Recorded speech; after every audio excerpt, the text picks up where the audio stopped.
Okay. Um, Quickly, I was going to, I know the lighting isn't very good. I'm not sure why. I just look a lot darker. And I also changed my camera angle a little bit. But I just want to say briefly that regarding the resident physician that I knew personally, well, he was my roommate, that I found like all of the benzo pills in his room.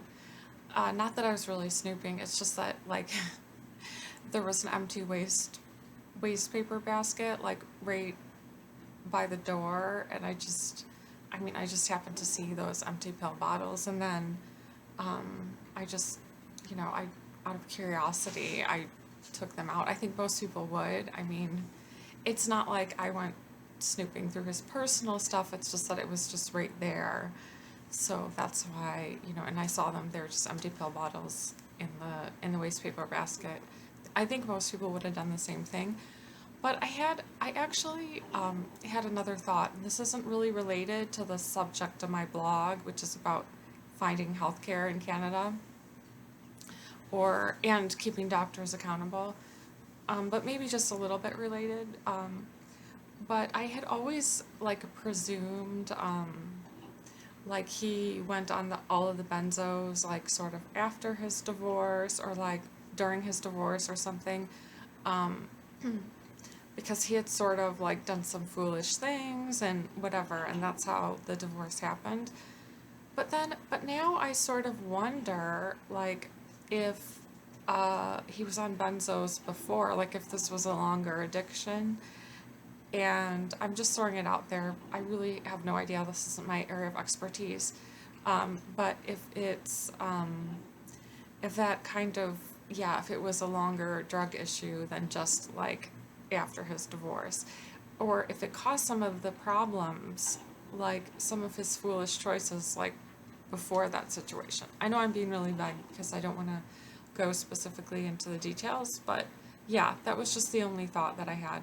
And also, I'm going to link below like a really interesting video that I found. This is kind of how it's related to my blog, that I found on the subject. So obviously, I'm totally not an expert because I watched one YouTube video, but it is a really interesting video. I think I found it on Reddit, like linked on Reddit somewhere, and also